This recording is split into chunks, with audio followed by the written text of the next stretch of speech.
So thanks everyone so much for being here. I really appreciate you taking time out of your busy work schedules and your busy lives for joining me today.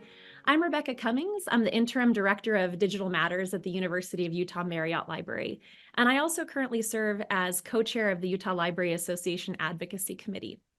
So the title of my talk, as you can see on this slide, is People Are People, Leading Your Library from a Good Inside Perspective.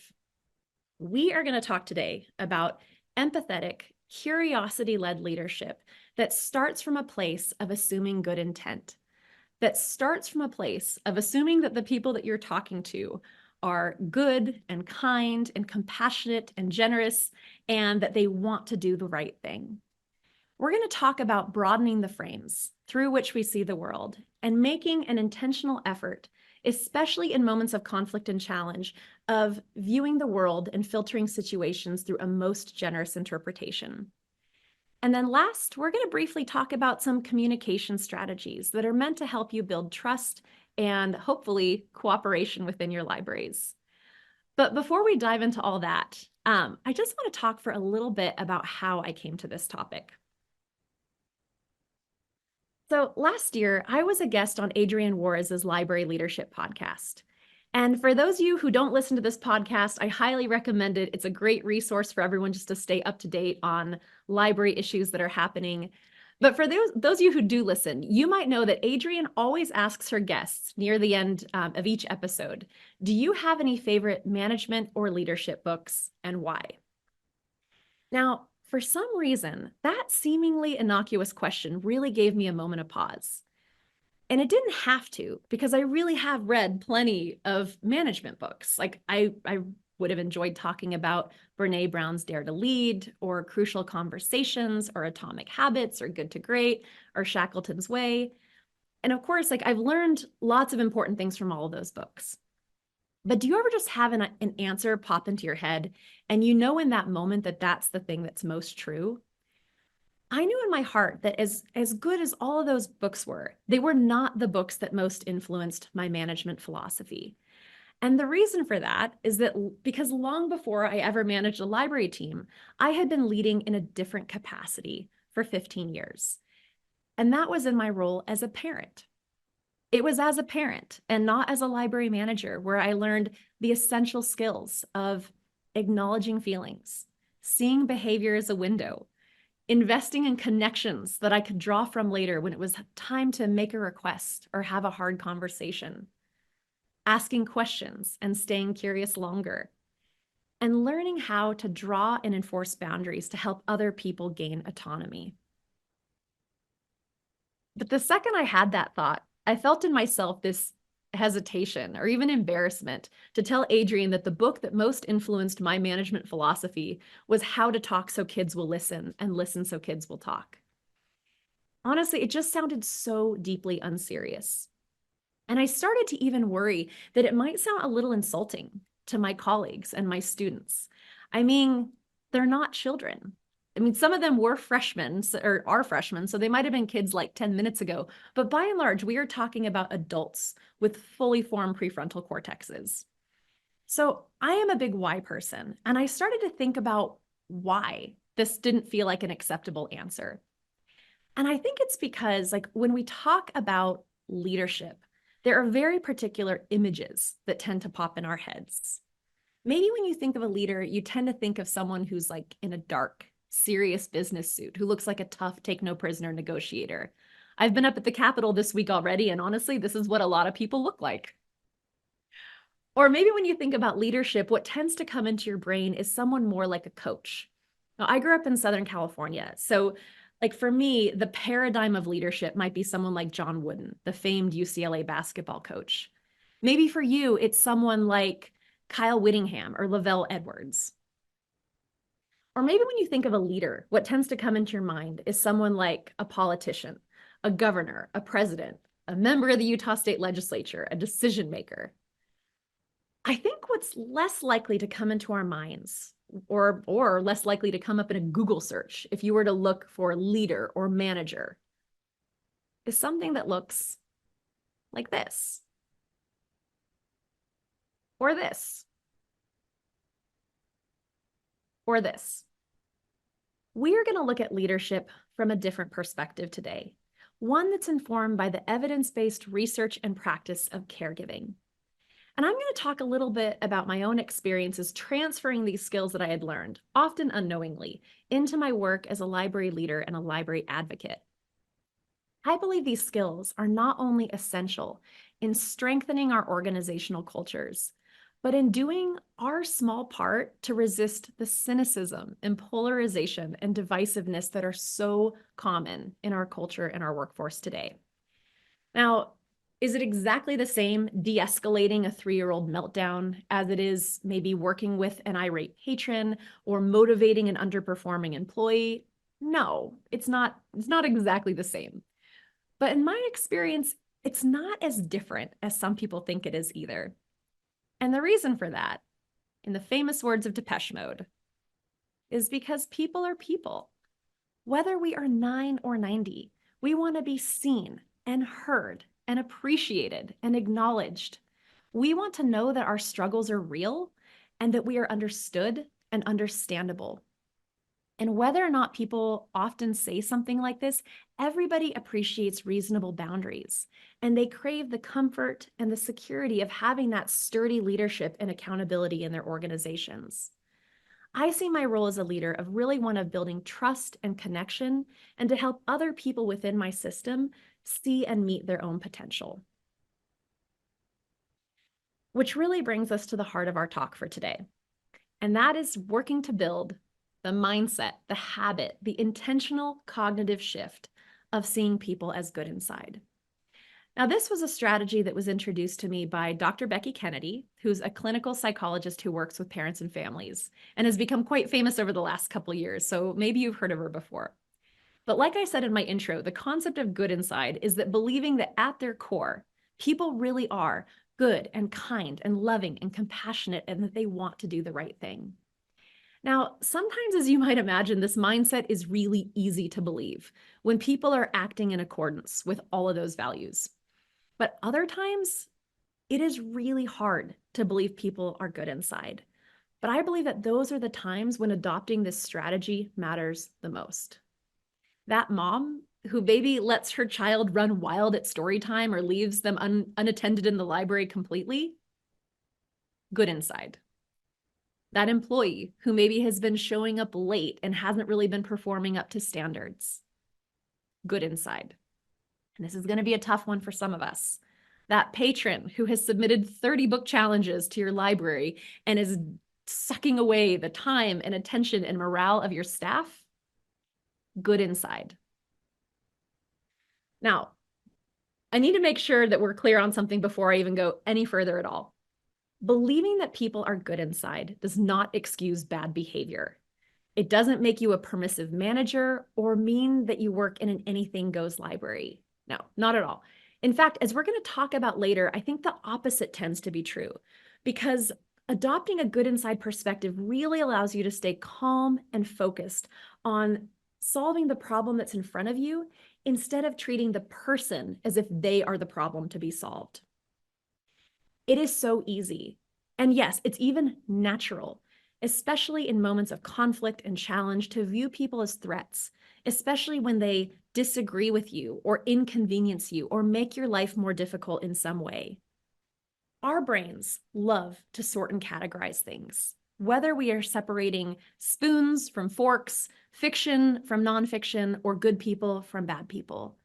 Now, you pair that with our natural negativity bias, our love of certainty, and a culture that doesn't always encourage us to think charitably about people who are different from us.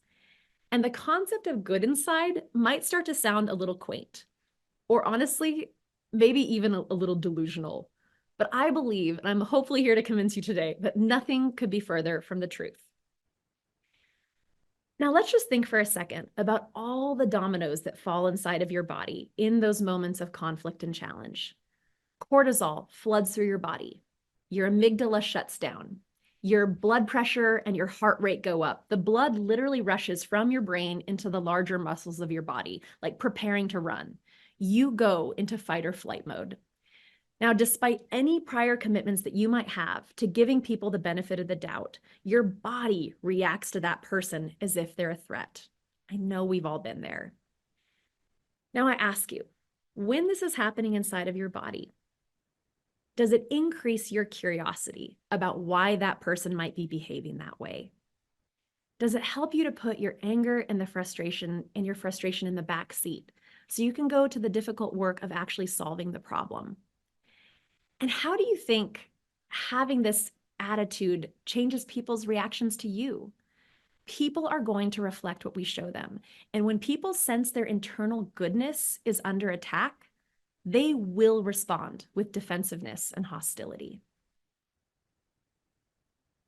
Now let's go ahead and just alter that situation slightly and think for a second about the changes that happen both in yourself and in the world around you when you have trained yourself to react to those moments of stress and challenge by adopting a good inside perspective, as seeing that other person is good inside. Now picture yourself again in that moment that's bringing up the fight or flight response. Maybe someone said something rude to you, or said something that you vehemently disagree with, or maybe even something that you flat out know is just wrong. Instead of responding in frustration or annoyance or condescension, which I know you would never do, you start to think about that this person is good inside. You slow down, you take a deep breath, and you remind yourself that behind the behavior you're seeing is this person who's good inside, that just like you, they want to be treated with love and respect, that they aren't a bad person, but a good person having a hard time. Good inside is an emotion regulation technique that allows you to stay curious and ask more questions, to separate behavior, what someone is doing in that moment, with identity or who they are as a person. It allows you to intervene differently with a growth mindset that genuinely believes that people can do better once they know better. It allows you to search for common ground and shared humanity. And if you can manage to turn the good inside lens back on yourself, it allows you to be kinder to yourself and others. Okay. I'm sure there are at least a few of you out there who are thinking like, well, I think most people might be good inside, but some people are actually terrible. And this was a critique that came to me early on. I was workshopping the idea of this talk with my favorite colleague, Anna Nietrauer, who I love so much. We were on this road trip to Montana, and I'm telling her about doing a talk about how people are good. And she was like, like most people are good, but some people aren't that great. And Anna is ridiculously smart, so I always take her criticism to heart. And I thought about this. I think after thinking about it, here is where I've landed on this criticism. In my calmer, more reflective moments, I genuinely believe that all people are worthy of dignity, love, and respect. And whether or not they choose to extend it to me, I will try and extend it to them. But I also know how hard it is to remember those things in moments of conflict and challenge when maybe my faculties are being messed with because of the fight or flight response. Training myself to think good inside has allowed me to be more present, more generous, and to walk through the world a little closer to the kind of person I would like to be. So in short, I think whether you believe that people are good inside is true or whether you just think it's useful, I genuinely believe the practice will pay dividends either way. I want to talk for a second about what this looks like in practice. For the past 5 years, as a lot of you probably know on this call, I've served as the advocacy co-chair for the Utah Library Association, working with our elected officials on library funding and library issues. Now, for better or worse, that work frequently puts me into contact with people who maybe don't see libraries as essential. Maybe they don't really understand the work that we do, or they might even think that we are actively distributing inappropriate material to children. Now, in contrast to that, I am a library person through and through. I believe in our mission. I think that we are a force for good in the world. I think that libraries are one of the safest places that people can be. And I deeply believe in the freedom to read. Now, these beliefs might put me at odds with people who think differently. So last February, the Utah Library Association was co-hosting an event at the Utah State Capitol that was called Let Utah Read. It was a really fun event at the state capitol. We had between 200 and 300 people reading in the state capitol. We had amazing speakers out like Shannon Hale and Erica Sanchez. It really was just like a great celebration of reading. But at one point in the evening, I saw a woman who was kind of hanging off to the side, and she didn't really seem particularly happy to be there. She looked a little bit tense. So I went over and I introduced myself. And within a minute, she was talking about how libraries aren't what they used to be, how librarians have a liberal agenda, how we're pushing pornography and X-rated material on children. And like I think probably a lot of people on this call, I felt myself starting to have this visceral reaction. I knew that she was misinformed. And I also believed that the beliefs that she they have a detrimental effect on libraries. There are real world consequences for those beliefs. But I forced myself in that moment to listen and to stay present. I tried really hard to look beyond the words that she was saying and to connect with the emotion behind her words. I mean, I could see that she had a lot of fear and concern. And I understand that. I am a parent. I care deeply about the information that my kids come in contact with.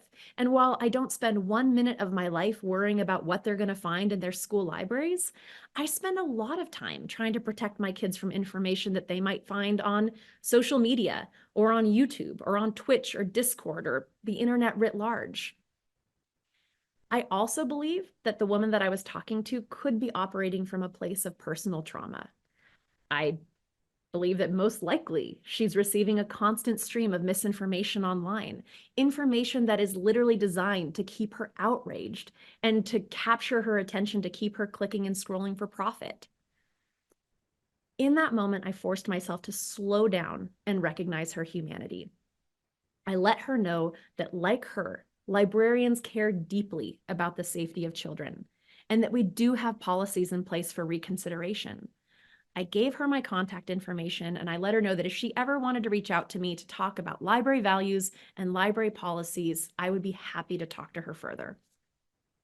In that moment, I felt like adopting a good inside philosophy allowed me to stay present, to recognize her humanity, to stay calm, and maybe find some points of shared values.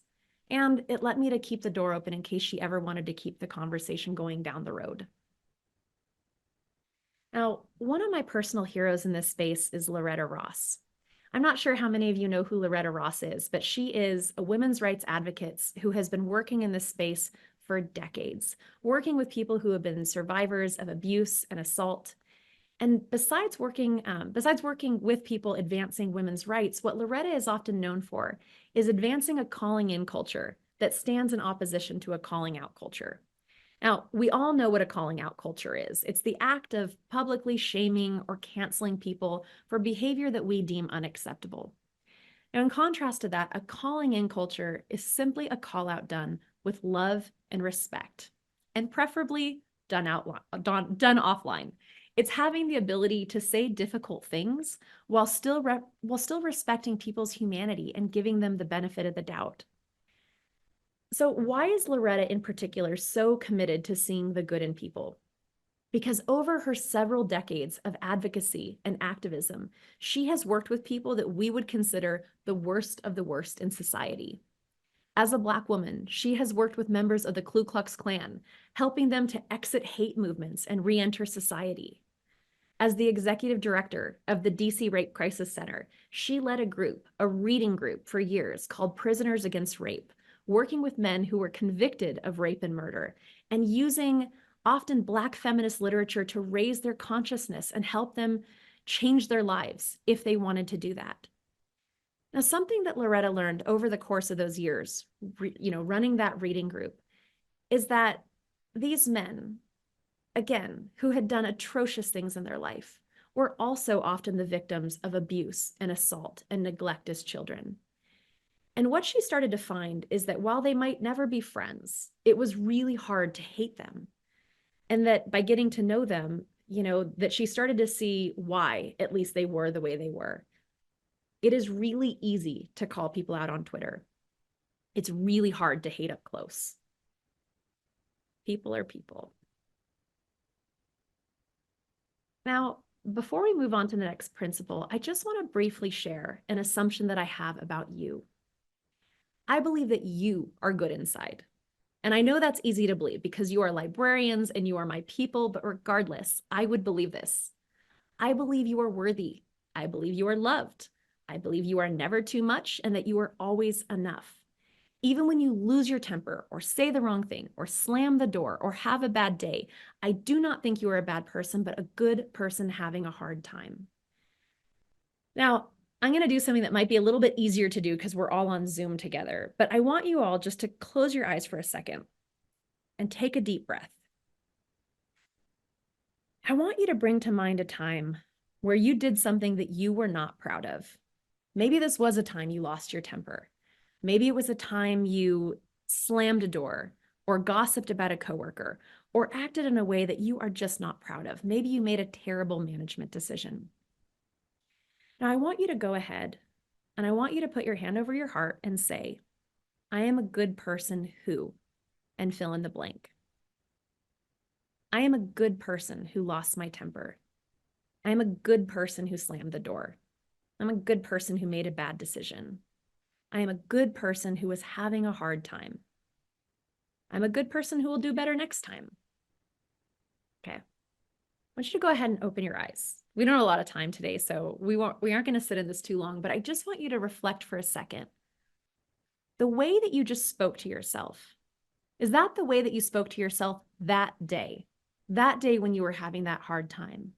I'm just going to encourage you in those moments to try and turn that good inside lens back on yourself and realize we all make mistakes and we all have the ability to do better.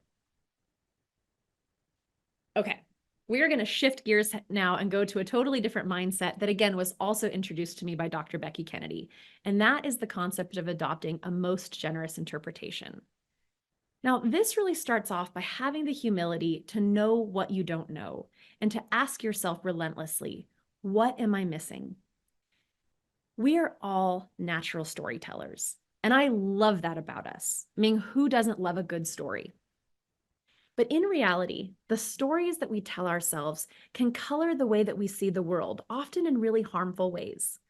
Let's just use, for example, like let's say you're driving in bad weather, something probably a lot of us have done over the past week. Let's say someone cuts you off on the freeway and speeds away. I think for a lot of us, our natural reaction is just to say, that person is a jerk.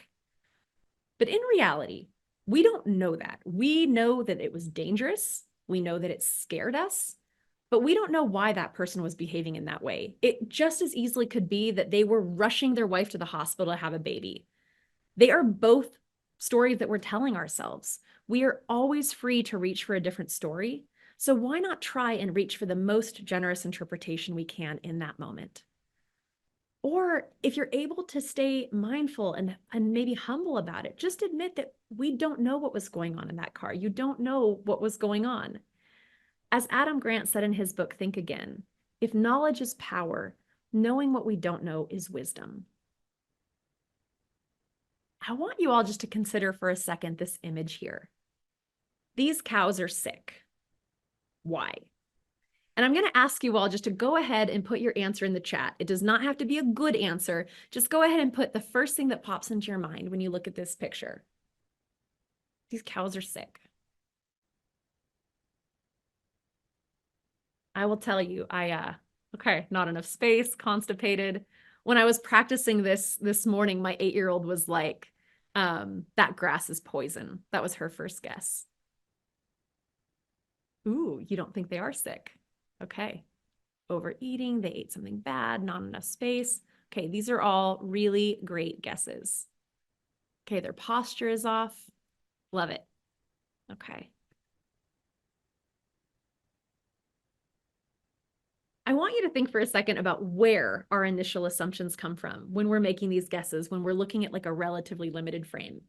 Maybe in this case, your guesses came from previous experience, working on farms or working with cows. Maybe you're just going by clues that you could see in the picture. Maybe you're just appealing to authority. Maybe Rebekah said so. Like someone said, maybe they're not even sick to begin with. Maybe you're thinking about media influence, like Mad Cow or E. coli or poor animal care. Maybe you read a book about cows or the environment, climate change, food production. Maybe you have specialized knowledge about water sources and problems. Maybe you're just anthropomorphizing. There's so few cows. Maybe they're depressed. I did this talk for a different group who said maybe they're tired of being around those other cows. So like it's easy to put our own frame on it. Maybe they want to be around fewer cows. Maybe they want to be around more cows. Maybe you're just engaging in conspiratorial thinking, like that grass looks too green. Something fishy must be going on there. How does it change your initial assumptions if you pull back the frame, even just a little bit? Does the presence of the power plants maybe change or refine your guesses in some way? Probably. I mean, you're operating off more information. I just want to talk for a second about the frames through which we view and interpret the world. And we all filter information through a wide variety of frames, our cultural frames, our life experiences, our traumas. Last year, I was fortunate enough to take a class on multicultural orientation with Dr. Karen Tao, who's an educational psychologist here at the University of Utah. And one of our activities was thinking about the frames through which we filter the world. So this is a little embarrassing to share, but these were the frames that I came up with in that space. I'm white and of European ancestry. I grew up in Venice, California, which is a really interesting place to grow up. I grew up in a conservative family in one of the most progressive cities probably in the country. I'm a librarian and a voracious reader, and I have been my whole life, probably like a lot of you on here. Sometimes it surprises people to learn that I dropped out of college my junior year and I went to become a snowboard bum in Mammoth Lakes, California. That definitely influences, I think, that maybe the advice that I give to my students today when they're thinking about taking a gap year or doing some other thing. I know that oftentimes people do come back and finish their education the way that I did. I'm a mother of 3 children, including a child that has autism. And there's no doubt for me that changes the way I interact with the world. When I meet someone who maybe doesn't have the best social skills or doesn't make eye contact, I don't jump to thinking they're rude. I often think, I wonder if it's a neurodivergence issue. I'm Presbyterian. I'm a dog mom. I've had at least 8 surgeries in my life. I had a really happy childhood. And there's no doubt that that influences my ability to see the world as a fundamentally good place. I'm married, I'm liberal leaning, and there are literally dozens or hundreds of frames that I could apply to say like what frames I'm looking through when I'm looking at the world. Something that Dr. Tao also pointed out is thinking about what's not in these frames. I didn't even think about the fact that I'm straight or able-bodied, because when our frames match the dominant frame, they often become invisible to us, but they are our frames nonetheless. As a snowboarder and hiker, I see living in Utah as this like unmitigated good. But for some of my students who have mobility issues, going to college on the side of a mountain can be a real challenge. So where we are coming from deeply influences the way that we interpret the world. Now, if we had more time together, if this were like a bigger pre-conference or something, we would take time and have all of us work on our frames together. We don't have that time today, but I would encourage you after this to just think a little bit about the frames that you apply that change the way that you might filter information or different situations through. Part of adopting a most generous interpretation is really accepting the fact that in any given situation, that 2 or more seemingly oppositional things might be true. And I've talked about this again in other talks, but it's a concept called multiplicity. And a lot of psychologists say that it's actually the key to having good long-term mental health. So for example, I can never know your full experience. And I will always try. And there are so many points of shared humanity. Okay, so we're moving into now the final third of our talk. And I really do kind of consider this sacred ground. The aforementioned how to talk so kids will listen and listen so kids will talk. Now, I read this book when my son was 9 and he had just been diagnosed with autism. I always thought it was more like a metaphor when people say that they threw a book against the wall. This is the only book I can remember actually throwing because I was so frustrated. It was so frustrating to see in black and white all the ways that I wasn't communicating effectively. But Aiden's autism therapist told me I had to read this book cover to cover. And I am nothing if not a gold star grade grubber. So there was not any way I wasn't going to finish this book before our next session. So I read it. And then I read it again. And then I read it again, and I started highlighting and underlining all the parts that were resonating with me. And as I started to put these principles into practice, I came to the realization that honestly, it was working. Like, not all the time. There will never be a time that these principles will work all the time, but I was noticing that I was becoming a better listener and that I actually had a plan for engaging cooperation that didn't include threats or shame or power struggles. Now, the ideas and research we're going to talk about over the next few slides mostly come from this book, but I will take credit for the acronym. This is what we're going to talk about: being fully present, acknowledging feelings, staying curious longer, and tag teaming solutions from the same side. Okay, so first up, being fully present when people are in front of you in moments of challenge or when they're struggling, listening without interruption, not imposing your frames on the situation, listening with almost silent attention with the intent to understand, not with the intent to reply. Now, I truly believe that it's probably never been more difficult in the history of time, the history of all mankind, to be fully present and to listen without distraction. Because we are living in a society where we are swimming in distractions, beeps and buzzing and 18 different ways to get a hold of you at any given time. I really do feel like presence has never been a more difficult skill to develop. And obviously, we're not just talking about librarians here. If anything, I actually bet that we are better than average, but people in general are not great. And just for example, research shows that on average, patients in doctors' offices get 11 seconds to explain what brought them into the doctor's office that day before they get interrupted. And only 1 in 3 doctors ever give their patients adequate opportunity to explain their situation. In general, people are not that great at listening. And not only does that impede our ability to understand and connect, it affects our ability to work with them to actually solve the problem and to help people move through their feelings so they're even ready to go about the work of solving the problem. And again, if we were together today, I would love to put this into practice and pair you up into groups and have like one person talk and the other person practice active listening. But for now, I will just trust that you'll go about your lives and think about this. How can I be more present? How can I listen better? And try not to impose your frames on that conversation. Okay, so what's next? You did a good job listening. You tried really hard to just listen to what they were saying and not think about your response. At this point, if you've done that, you should be so proud of yourself. But the next thing that we're doing is also something that's kind of difficult for us. And that is the idea of acknowledging feelings. Now, we have talked about acknowledging feelings so much that it's honestly become almost cliche. But as much as we talk about it, we don't always seem to do it. It just seems to be human nature to want to move past the difficult feelings of sadness or anger and go back to being fine. But the reality is we are not always fine all the time.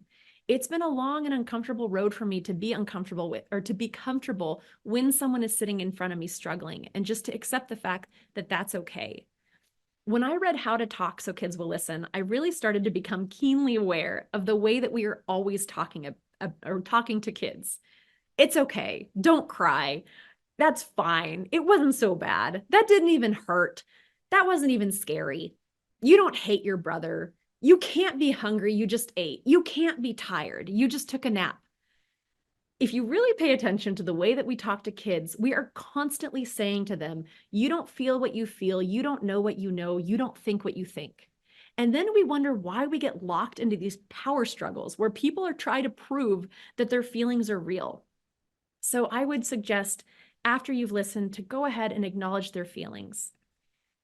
There are 3 simple sentences that I keep in my back pocket when I'm talking to students in particular who are having a hard time. I am so glad you're talking to me about this. That sounds really hard. I believe you. And please note in this instance that saying you believe them doesn't mean you're agreeing with everything that they're saying. You are just acknowledging their feelings at this point. Because whether or not the problem they're bringing to you is a real problem, or if it's just a story they're telling themselves, or if it's just a misunderstanding, their feelings about that situation are real. And all feelings are okay, all behavior is not. Okay. When people come to us with problems, it is so tempting to give them solutions. And obviously, sometimes you can. If they have a simple problem, if they're looking for the printer paper and you know where the printer paper is, you go ahead and tell them. But oftentimes, with more complex problems, the right leadership strategy is to stay curious longer, ask more questions, and avoid rushing to advice. And there are at least 3 reasons that I can think of why it's important to do this.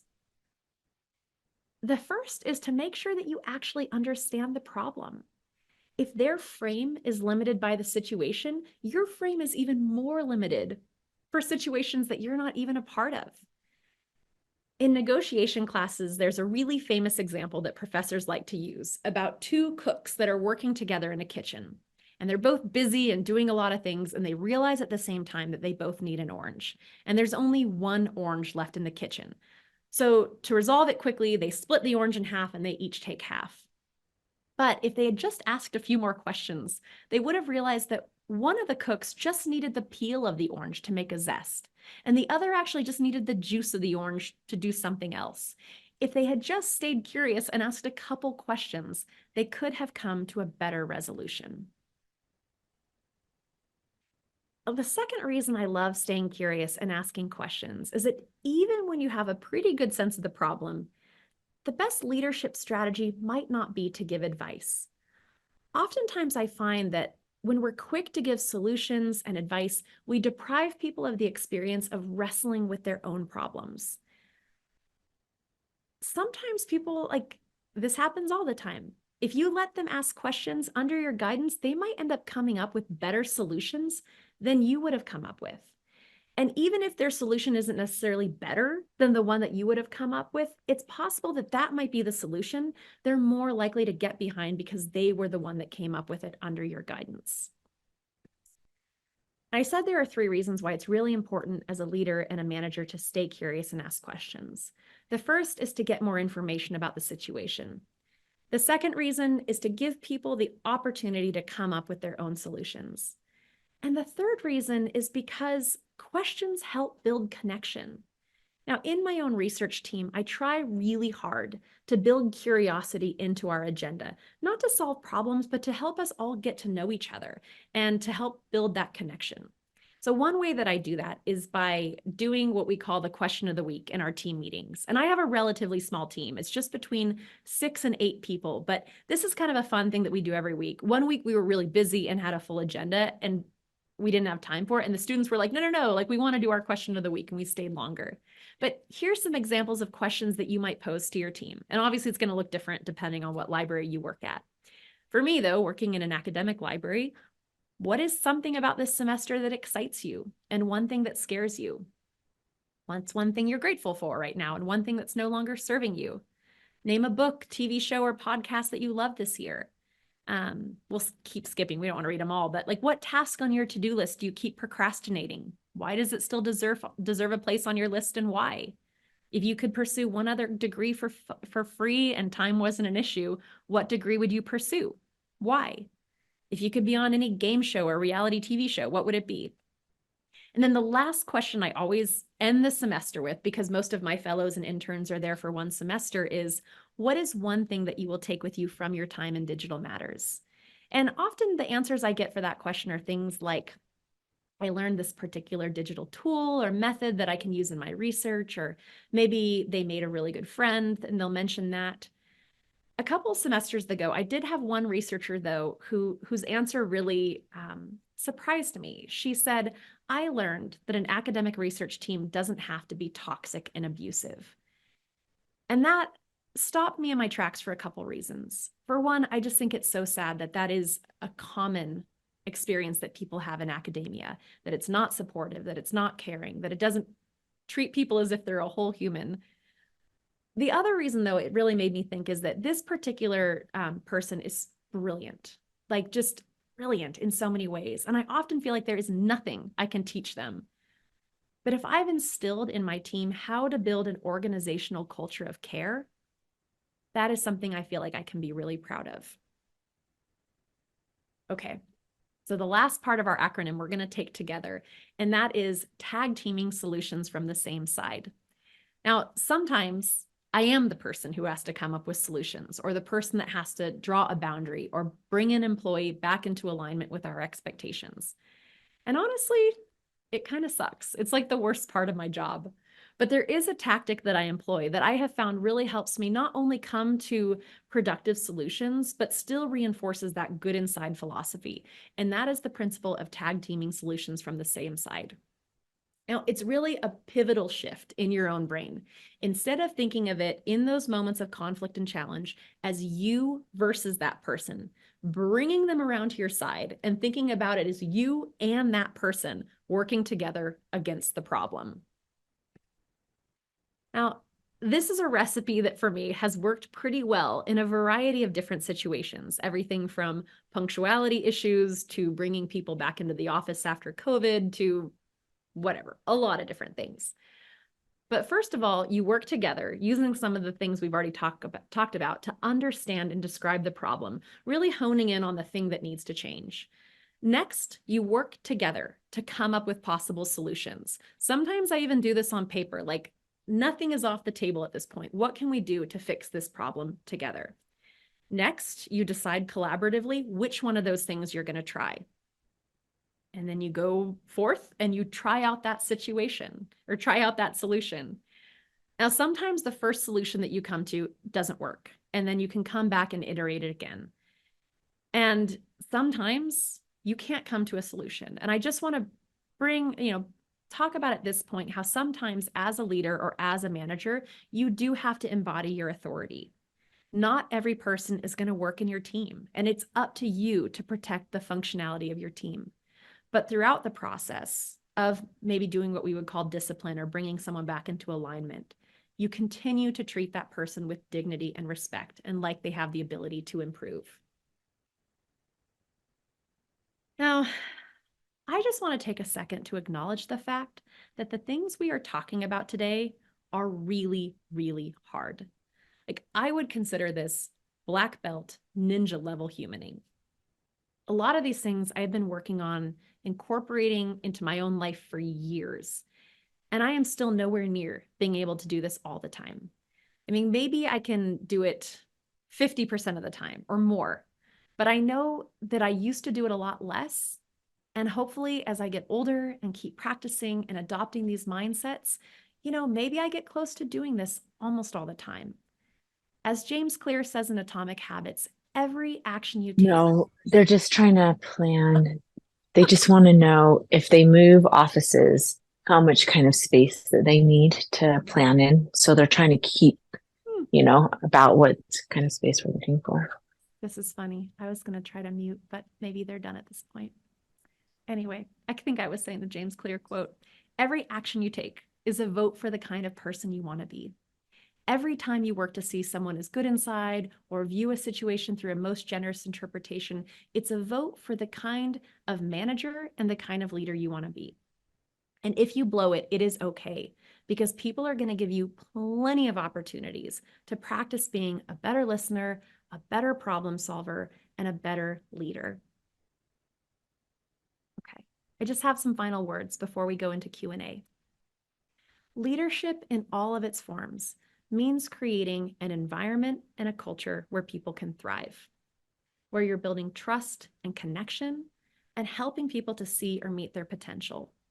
Now, my suggestion for you today is to start off by adopting a good inside perspective and considering a most generous interpretation in those moments of conflict and challenge, staying conscious of what you don't know and working to broaden your frame.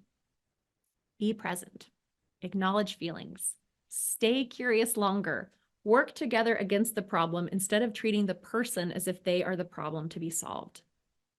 We are never going to be perfect in this work. We're not going to nail it 100% of the time, but that's okay. We're good inside, and we can always do better in the future. I always want to give credit to the books that really inform the talk. These are probably the most important ones, as we've talked about a lot: How to Talk So Kids Will Listen and Listen So Kids Will Talk, Dr. Becky Kennedy's Good Inside.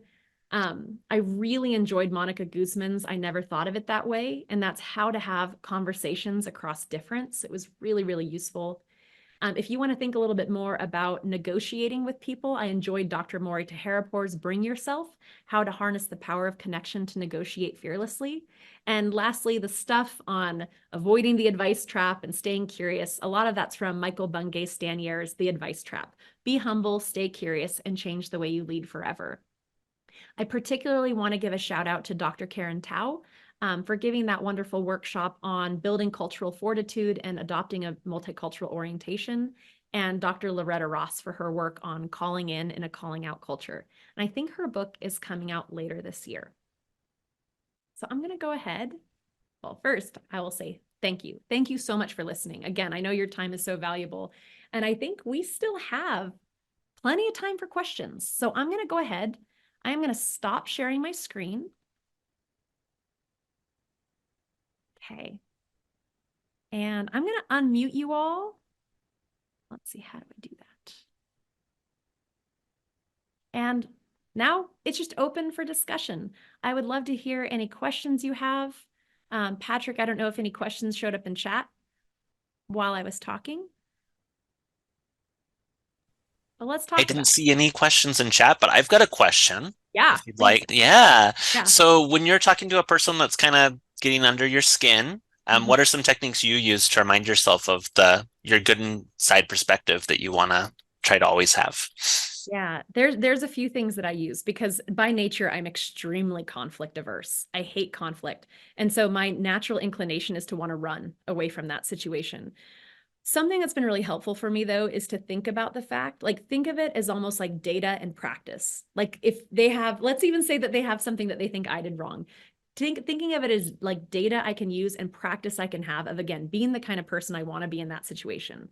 And I already know from doing this work that the kind of person I want to be is someone who can slow down, take a deep breath, take a second to acknowledge their humanity before I start that interaction. And I found that even just going through that slowing down and breathing process and reminding myself that they're good inside, that just like me, that they want to be treated with dignity and respect, allows me to approach it more productively, where I'm not just trying to get out of it, but really try to hone in on the problem that maybe I can have a small piece of helping solve.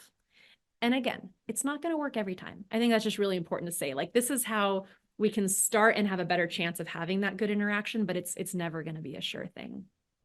Did I miss any part of your question? Oh, I can't remember. Okay. No, that was perfect. Thank you.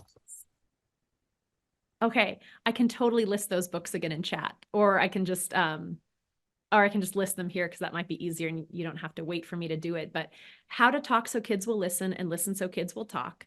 That's a really good communication book. What I took from that, and again, I was surprised how well it actually moved from working with kids to working with adults, but a lot of the communication strategies are from there. Good Inside is the one that covers the concept of good inside and most generous interpretation. It's called a parenting book, but I honestly think it's really more of like just a book of how to interact with humans. It has worked really well for me. And I will say, especially in my advocacy work and in my work in libraries, but I think I have to work with people who are different from me more often in advocacy. Another great one for that is Monica Guzman's I Never Thought of It That Way. And Bring Yourself. If you're bad at negotiation, if you're always first to cave and just to get out of the moment of conflict, I really recommend Dr. Mori Taherapour's Bring Yourself. And then I think I also had Michael Bungay Stanier's. Oh, thanks, Marissa. I always know librarians are going to come to the rescue and have like the answers. Thanks, Marissa. Okay. What other questions are in your brain? I think there's like a lot of things you could ask around this because it's never going to work in every situation. If we're waiting for questions, I can bring up one. I gave this talk last week and someone had a question I think is really, really important. What about people who are acting in bad faith? It's like a lot of these assumptions is that we're all working towards the same goal, that if we can identify the problem, that's a really good question, and maybe one that was in your brain while I was talking.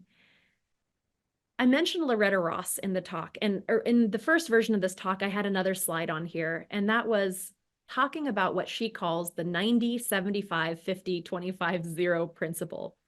And that's how to work with people that might think very similarly to you to very different from you. So like the 90%ers are ones that you agree with on almost everything. You use the same vocabulary. I mean, honestly, this is probably mostly a 90% group. We're all librarians. We all believe in principles of intellectual freedom and resisting censorship. I don't want to spend any of my time turning you 90%ers into 100%ers. Like, you don't have to agree with everything that I agree with. A 75%er might be someone who's not a librarian, for example, but like shares a ton of our values. Teachers are a great example of that. Maybe they're not exactly like us. They may not use all of our words, but we have a lot of the same shared values around education and having hard conversations and having difficult topics. And then there's like the 50%ers who may not agree with everything that most of us think in libraries. But they do share some values. And so in advocacy work, trying to find those places of shared values where, you know, we all agree that we need to protect kids. We all want to be fiscally responsible, and maybe being fiscally responsible means not spending a ton of time on bad faith book challenges. I bring this up though, because as you move your way down the scale, there's 25%ers and 0%ers. And I don't want to spend a lot of my time trying to move a 0%er, or really even a 25%er, someone who will likely never agree with us. I'll always be kind. I'll always do the things that I can do to like be proud of the way I act in that interaction, but I'm not going to spend a lot of my energy and time trying to move the 0%er, or who I would consider someone working in bad faith, to 25%. But I do think that we can't totally forget about the 25%ers, because then they're going to maybe slide further to 0%. If that makes sense at all, I think that's a way that I sort of think of it, is like, while I think these are true and useful principles, they're not always going to work in every situation. And I want to allocate my energy and attention accordingly.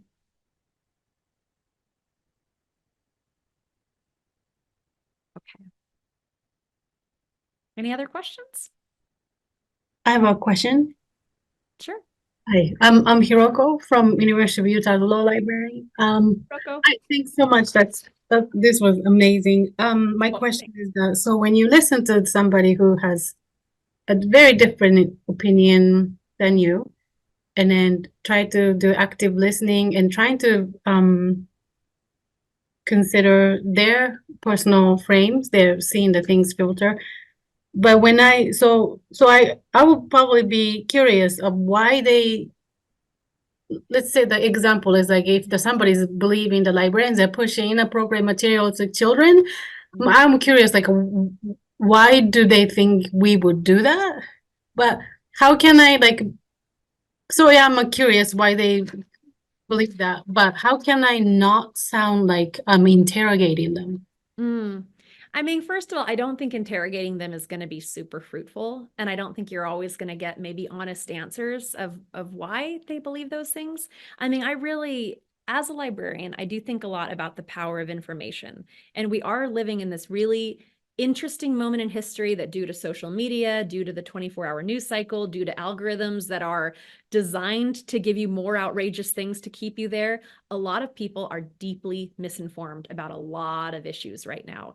And I would put library books in that bucket. Now, it's also important to do a self-evaluation and make sure, like, are we collecting appropriately? Do our collections, does it reflect what we want and our values and thinking about appropriateness? But the reality is, I think a lot of us know that this is people are making it a bigger issue than it actually is, that our old reconsideration processes actually work pretty well. I suspect, though I can't say for a fact, that it's part of a larger effort to make people lose faith in public institutions like libraries and public schools. I think it taps into a deeper fear that I mentioned earlier, that it's a really hard time to raise kids right now, and they're exposed to so many things through the internet, through social media, through YouTube, that it's made parents feel anxious and scared, and like so much of it's out of their control. Well, what is something that they can control? They can go to their public library and they can talk to a real person and put in a real complaint. And that might satiate something in them that makes them feel like they're doing something about what they're worried about. That's one way I think of it. I think people do have different motivations. I often think the people who are kind of in charge of it are different than the foot soldiers out doing it. But adopting a broader frame does help me to at least not think of them as a bad person, because I think that is it's not a productive or particularly good for me and for my mental health to go around thinking that most people are bad. And Hiroko, I'm sorry that was kind of all over the place, but hopefully that was helpful. Thank you. And it's good to see you. Okay. We still have about 5 minutes left if anyone has another question. And of course, you're always free to, I see Heidi's hand. Hello, friend. Hey, Rebecca. I'm just curious, and sorry if this is a little off topic, but so I have read How to Talk So Kids Will Listen. What about, have you read How to Talk So Teens Will Listen? Or do you feel like the principles that are in How to Talk So Kids Will Listen are still relevant for teenagers / adults, if that makes sense? It's funny, I've only gone the opposite direction. I've read How to Talk So Kids Will Listen and How to Talk So Little Kids Will Listen. So I've never read the teen one. This has become a whole franchise because it's been so popular over the past, I don't know, 30 years or whatever. I do think it works. I haven't read the book to say how it differs, but I have an 18-year-old now. And what I'm so grateful for, look, raising kids is tough. There will always be challenges. You're not always going to see eye to eye because of, the pressure to have to make them do things they don't want to do and whatnot. But something I'm proud of, I think, from this book and similar books like it, is I have focused from a pretty young age, from when he was probably diagnosed, on making the relationship the most important thing, making sure that within our house, he always knows it's the one place in the world he is loved and he belongs. And I think investing in the relationship and the connection has made it possible for an 18-year-old, to keep those lines of communication open, where he has an adult in his life that he knows loves him, that he can trust and he can talk to. And I think what's so challenging for parents is having to balance having to be a parent and having to embody your authority and having to have rules and make them do things they don't want to do, and making sure that they can still talk to you, that you're still a trusted person, that you're safe to talk to about hard things. And nothing has been better for me than this book. So yes, I think it does still apply, and it is still hard, and that right balance is always going to be a challenge. Thank you. Thank you. Good to see you. Okay, well, nice. I see another recommendation. Oh, David Brooks. Yeah. I think I was listening to one of his books. It's about the second half of life, and it was very good. Yeah, and if you have other book recommendations, feel free to drop them in the chat. We are running out of time, so I'll go ahead and just say, always feel free to reach out to me. My contact information is rebecca.cummings@utah.edu. I always love hearing from ULA people. Really, I have such a heart for this organization and appreciate our leadership, like Marissa and Patrick and all the great people working in ULA. So thanks, everybody. And I hope to see you at conference this year.